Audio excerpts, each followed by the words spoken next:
To show you how to post the receipt of a payment without a promise to pay, which we also call an invoice or a pledge.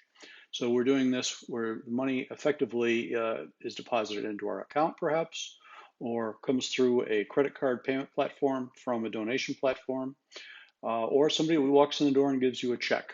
You don't issue an invoice because there's no promise to pay, you've simply been paid. Go to New, and this is a sales receipt.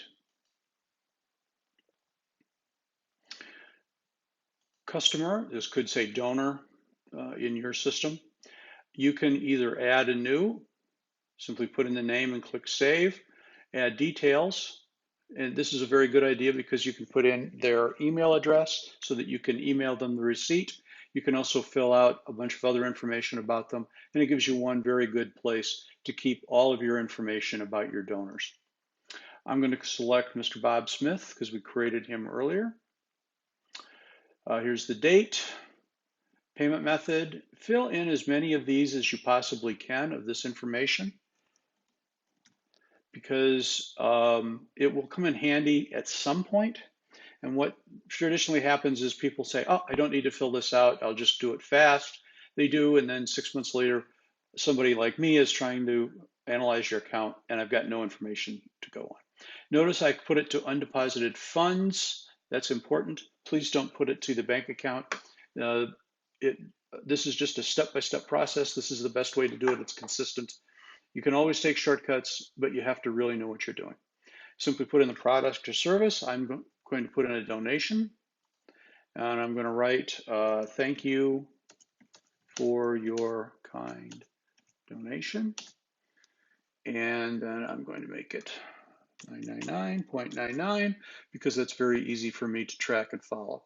I do not have classes turned on, but if I did, I would be using that. Most of my clients use classes.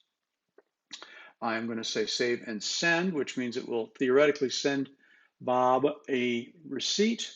This is saying it's coming from Craig's, but that of course will be different for your company. Simply send and close, and this is a sample client or company, so it doesn't actually allow me to send. But I've recorded the fact that I've received the money, and I've given our friend Bob Smith credit for it. Now I have to do a bank deposit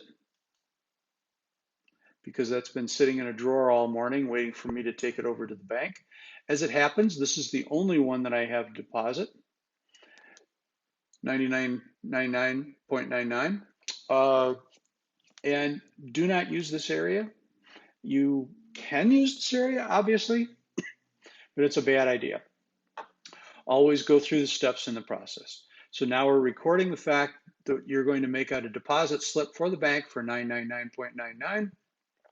You're going to list Bob's check number, 12345, and save and close. Thank you.